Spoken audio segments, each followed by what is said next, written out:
Vanakkam for everybody. First of all, I appreciate the organizers of this seminar. My subject is somewhat different because the genocide of Tamils in Sri Lanka and causes.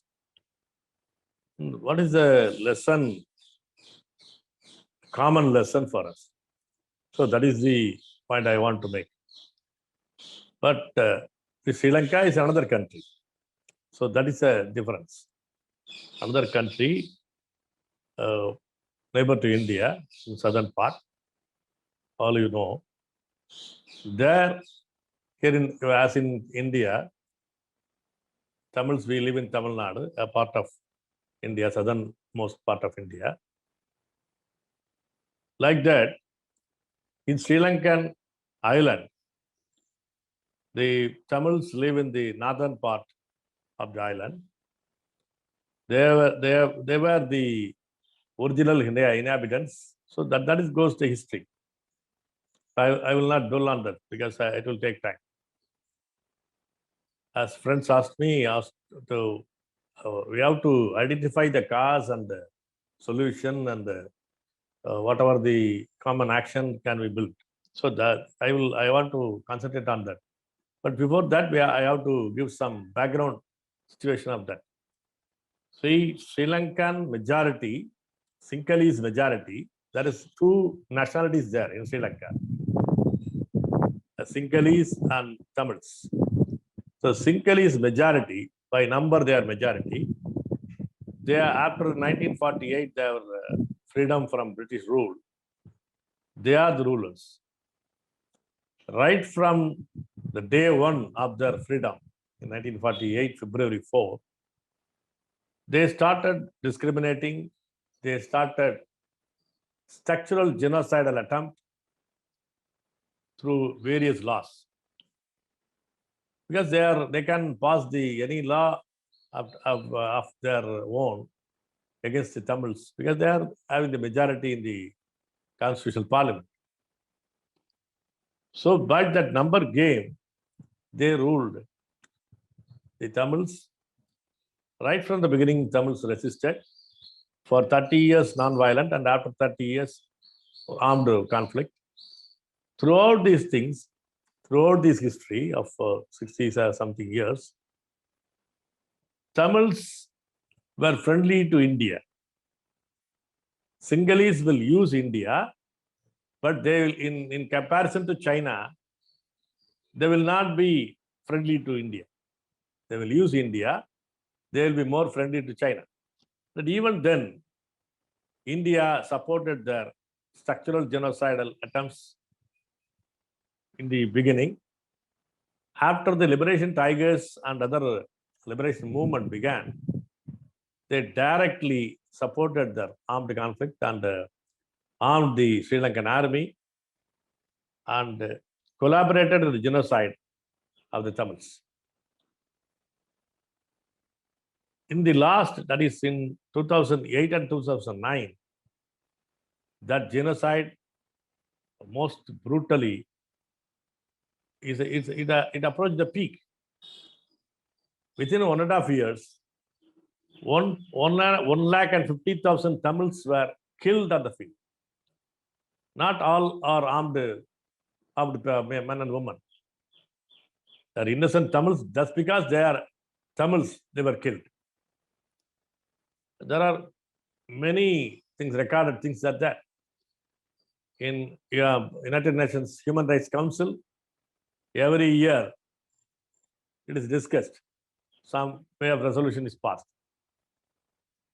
In this genocidal war, genocidal killing of the Tamils in 2008 and 2009, India actively participated. It was a partner in genocide. Directly, they are ruled by Sri Lankan government, Tamils. They are in Sri Lankan Tamils. We Tamils are in Tamil Nadu. So two Tamil nationalities are there, having separate homelands. So we have to understand the difference.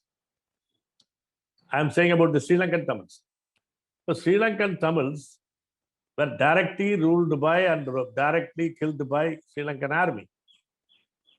But at the same time, that genocide was perpetrated actively with the help of India. In 2008 and 2009, the last phase of war, that was supervised and directed by 6 people clique, 3 from Sri Lanka, 3 from India. The the advisor to Prime Minister, Sivasankar Menon, another 2 fellows, all Vijay Nambia. So like that, 3 fellows from Indian Ekalian IAS officers directed the genocidal war. They are 50% part in directing day-to-day war activities. Sivasankar Menon, later in his book called Inside the Making of Indian Foreign Policy, Choices. That is the name of the book. He written after nearly about 2016. Inside the Making of Indian Foreign Policy, Choices. In his own statement, he says, even America, Norway intervened and halt the war. We pressurized, they pressurized both Sri Lanka and our establishment. We never yielded. We decided it is the right time to finish that thing. So that is on his own words, he says, when the USA government tried to intervene and stop the war and make safe passage for the LTTE chief, Mr. Velupillai Prabhakaran, the India, that is the first country to reject it, even before Sri Lanka. He says in his own book, Sivasankar Menon, is the culprit, is in a way, it's an acceptance of how his crime. All in the name of security of India, all in the name of integrity of India. So that is the thing they make the other people, other than Tamils, to accept that. So what I want is, I'm not going on elaborating on that, because that is the part of history. Even now, even in every meeting, in even Human Rights Council meetings, India is blocking from the UN body from conducting any international inquiry or international investigation on the genocide. It's not a mere thing. Within 1.5 years, 1.5 lakh people were killed. Thousands of people disappeared, forced disappearance. Still, most of the people who have been arrested in the last phase of war, what is their fate? We don't know. The people are, the family members are conducting everyday struggle. Please say, what is the fate of them? So, this thing is going on, but in everything, every human rights forum or even international forum, India is behind Sri Lankan government and blocking any investigation. So right from war, even after the war, India is backing the Sri Lankan Sinhalese establishment against the Tamils, so that no justice should be, or no justice on no punishment against the culprits should be given to them. So that is the whole thing is, said the genocidal structure from the beginning of the years, structural genocide from the Sri Lankan Sinhalese establishment. After that, direct killing of people, Tamil people, to all the phases, India was behind them. Why? It is not a mere, it's not a mere foreign policy issue. It is a domestic issue also. Because in Tamil Nadu, we are treated like that.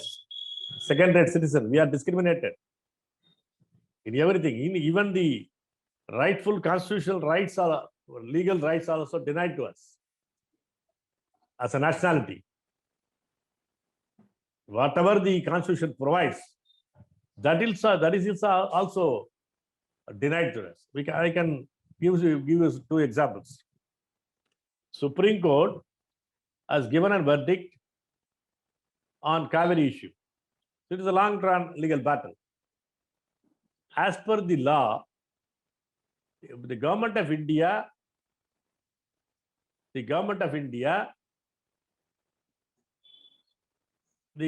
violated the judgment, and the government of India is the legal person to implement that, the judicial verdict.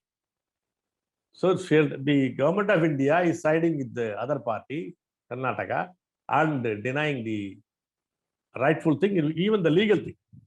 Legally, it's a judicial order, Supreme Court order. See, here in Sri Lanka, in every step, in 1948, when Sri Lanka got freedom from British rule, the first thing they do was defranchise the Tamils. So, section of Tamils, who are the toilers in the tea gardens and rubber gardens. Then they were defranchised. They were denied that their citizenship right was abrogated just by a simple order. Nearly about 3 lakh people lost their citizenship the first year of independence of Sri Lanka. The Tamils, a section of the Tamils, lost their citizenship. By that way, they were defranchised. The number of parliament seats for Tamils were reduced. Even before that, the Sinhalese were majority. Even then, that was reduced. Then India intervened, taken back 1 lakh people to Tamil Nadu. Another section, where a very minor section, were given this citizenship right. Most of them left uncared for. So that type of intervention is it is from the beginning. Indian establishment was against the Tamils. So by brute majority, Sinhalese could do whatever they want. They made Tamils second-rate citizens by making laws. For example, in 1952, they made a law.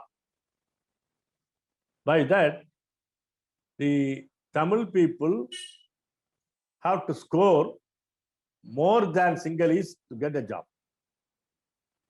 This other way reservation, Ulta reservation. So Tamils have to get more marks for the same post for the Sinhalese contest. So that way, Tamils were deprived. Even Tamils were compelled to use Sri Lankan Sinhalese languages, at least use their before the name or any establishment. Sri is a word of Sinhalese word, like in Sanskrit. So we Tamils use Thiru, Medagu, like that. We are totally independent language from Sanskrit family. Tamil is an independent language. There is no connection with the Sanskrit. If at all we have any connection, we lose our identity. That is the history. By linguistic identity, racial identity, cultural identity, the Sanskrit is killer of Tamils. So the conscious people will never accept that Sanskrit domination. So that is there. We can cite every example that I don't want to take more time. So genocide, classic genocide has taken place in Sri Lanka with the active help of India. That is the story. If any elaboration want, somebody can contact me and I will elaborate, because I want to go to the solution part. What is the cause? Why India took active part? Whether it is a geopolitical interest, security interest? No. Most of the people believe India has to secure its the dominant part in Indian Ocean. As a strategy, they are using the Sinhalese government for their defense. That is not the case, because well-trained naval force was with the LTT, Liberation Tigers. It is well-established fact. Militarily, after France and Britain, in those days, in those colonial days, they can be equated with LTT's naval force. So their militarily also they were strong. Even they have driven the Indian armed forces in the name of peace, peacekeeping force. India intervened there militarily. Indian military force were driven out by their guerrilla warfare. It is a history. Even VP Singh and Rajiv Gandhi accepted the fact. After that, many more military officers, after the retirement, they are bringing books. So that is the real fact. So that LTT, even after fighting the peacekeeping force of India, even after receiving every cunning act from India, every sabotage from RA, the Research and Analysis Wing of India, they never intervened in internal politics of India or Tamil Nadu. Again and again, the LTT Supremo Velappillai Prabhakaran said, we will not intervene in the internal affairs of India. On the other hand, they openly declared, we will be an Israel in the Indian Ocean for India. We will be an outpost for you. Please understand our ideology and support us. They were asking in every forum. They proved they didn't interfere in the internal affairs of India, even though they have means, they have connections all over them. They kept their word. Why? After that, after that, LTT was washed out by this mighty Indian army and the Sri Lankan army with the help of all those things of all the world powers. India rallied all those powers for this purpose. Why? The ruling establishment there is Sinhala. Here is Aryan Brahmins. India, the ruling clique is Aryan Brahmins and Banyas. In Sinhalas are the Aryan, the offshoot of Aryan race. The Sinhali language was an offshoot of Sanskrit language. The original people from Odisha, they migrated to Sri Lanka. Their native language and Sanskrit merged, and the dominant portion was Sanskrit. So Sinhali language was born. So that Sinhali language, Sinhali culture, Sinhali identity are similar to Aryan Brahmin identity, Aryan Brahmin ideas. You can find a similarity. In the name of Ashok, they were the Indian government is using the four lines. The line is the symbol of national symbol of Sri Lanka. So these Aryan Brahminical ideas, Aryan Brahminical supremacy is the same way the Sinhali supremacy is established. They, in their language, they used Buddha. That is the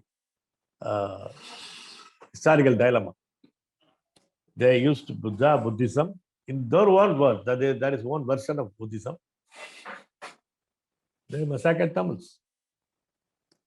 So here, it is in the more than the geopolitical interest of India, the racial link played the vital role, the primary role. That is the point I want to make. Because the same Indian government is denying the rightful legal rights to Tamil people in Tamil Nadu also. The same thing, it's an extension. And always, a foreign policy is not a separate thing. foreign policy of a government is an extension of the internal policy, domestic policy. It is always the thing.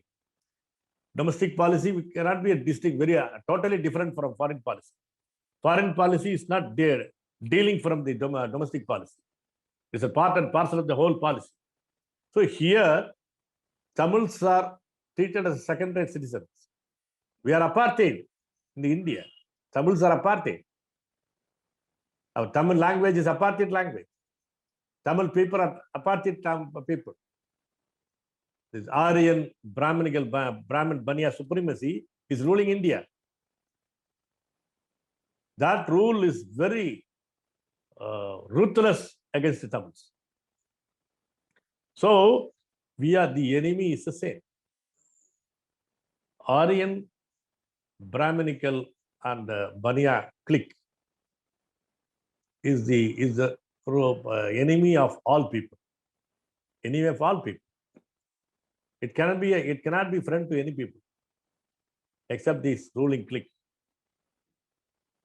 Now this India is an extension of, it is the offshoot of yesteryear's Aryan rulers.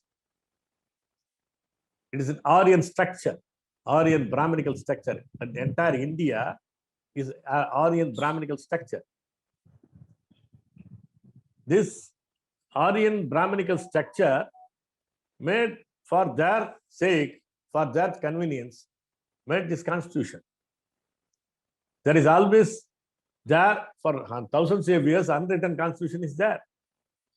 This Brahminical rule is established and perpetrated by this, as Ambedkar said, graded inequality. This graded inequality is a safety net for Brahminical supremacy.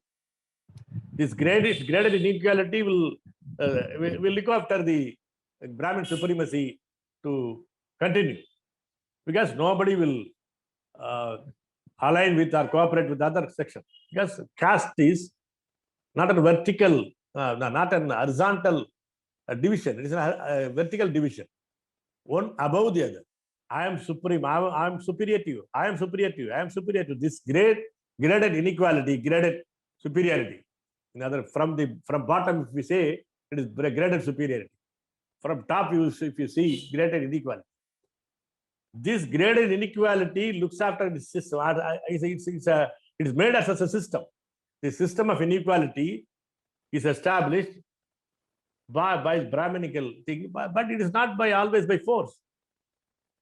It is by ideas. So I want to make this again second thing. This structure is like that. The society structure is graded inequality. That was established not always by force. By force, some historical movement will be there. But always that is perpetuated by ideas. That idea is accepted by the downtrodden also. It becomes normal. It becomes normal. So the battle of ideas is the primemost. We have to liberate the people from the shackles of this the downgrading ideas, the Brahminical ideas. So this is the first thing we have to look after. The idea itself propagated by various means with the help of the rulers, that was accepted as normal. That was accepted as a God-given status. So that thing is there. Even now, all over India, as Jeevan Kumar Malla says, this microscopic minority is ruling. It is not only in India, all over the world. By race, there may be, by nationality, by language, there may be some numerical majority will be there. But the corporate capitalist ruling elite are only microscopic minority. How they rule? They make the idea of their own, of their sake, of their rule, and that idea they make by every means, by school education or by cultural activities or by poetry, by any means, by some laws. So they establish those ideas and make the people as accepting as a normal. So that normal, this normal make the manufactured normalcy, the manufactured normalcy should be broken. That will be but that should begin by counter ideas, people's ideas. So idea is the beginning of the liberation. First, to liberate the people from their idea, which is against them also. But they, without knowing that, they are enslaved by these ideas. So we have to unshackle this ideological supremacy. This ideological supremacy should be broken from within every society by the organic intellectuals. That is, the intellectuals, not only just armchair intellectuals, they should be with the people. They should fight for people's cause. That type of intellectuals are called organic intellectuals. These organic intellectuals should propagate the right ideas, correct ideas to the people whom they represent or whom they work among. That is the first thing. Second thing is, as far as we Tamils are concerned, this Hindutva is not this fanaticism of Hinduism. It has a three-part in it. Hindutva is not only the majoritarian Hinduism. It is not that. Number one part, it is Aryan Brahminical supremacy. Number two, it's a caste structure. It make the people, every people, oppressed people also, to accept the caste system. It gives most of the people an incentive. I am above these 2-3 castes. Some 50-60 castes will be above me, but I am above at least the 3 castes. So that type of psychology, supremacy and inferiority, superiority and inferiority combined, is fed with the people. Every man is carrying this idea, is led by this idea. So that is the thing. So as far as Tamils are concerned, India is a structure of Hindutva. If you say Indian nationalism, it's a mild word, mild form of Hindutva. If you say Hindutva, it's a harsh form of Indian nationalism. So Indianness and Hindutvaness are the same as far as Tamils are concerned. So we propagate, we fight for, we are gathering masses, we are working among the people, Tamil people, to get out of India. Get out of India. India is constitutionally also, it's a structure of Brahminical order. It has a constitutional sanction also. In the name of age-long practice, old custom, Constitution is accepting that. In the name of customs and customary practice, every old practice can be continued as per our Constitution also, legally. So that thing is propagated as Indianness. That is Indianness, Indian culture, Indian identity. This type of Brahminical Hindutva identity in various grades is accepted by this Indianness people. Pandit Nehru was called a secularist. But he says, India is made of the soul of Brahminness. So that is the thing. So the Aryan Brahminical order will always oppose Muslims, Tamils, and depressed people. But it will make them accept that order.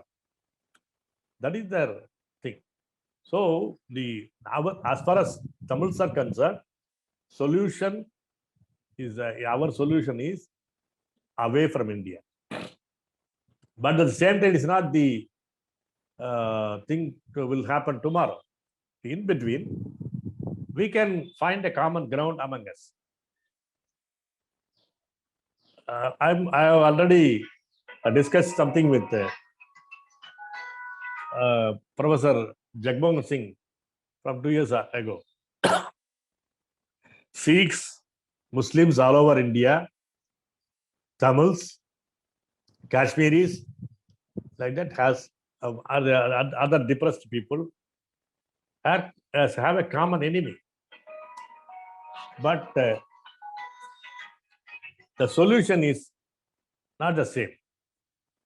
But at the same time, we can work together because the enemy is the number one.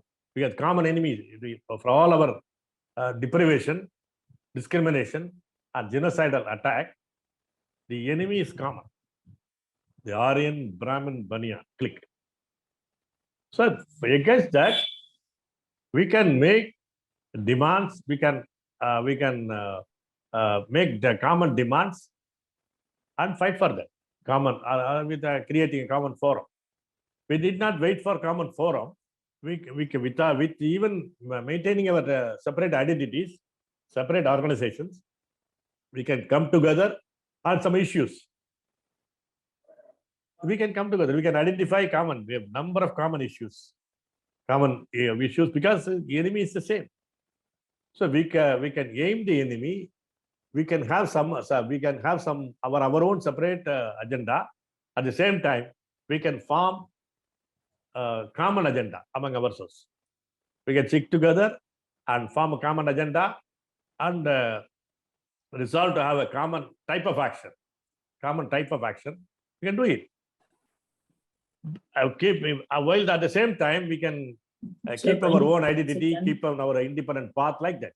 So that is the way out of that, to my knowledge. See, but I'm not elaborating on the Tamil genocide. That is the thing we have to know by history. The solution is aim the Aryan Brahminical Baniya order. Separate solution for separate people will be there. As for our Tamils, we are clear. At the same time, all the oppressed people, all the affected people, it is the majority. If you mix them, if you gather them, they are the majority of the majority. It is more than 90% people. We can try to gather them. Even from tomorrow, we can form some common program of action. As far as possible, we can find a common path, a common program of action. We can go in. I am for it. With this, I conclude my remarks. Thank you. We can create even casteless society only by becoming rulers of India.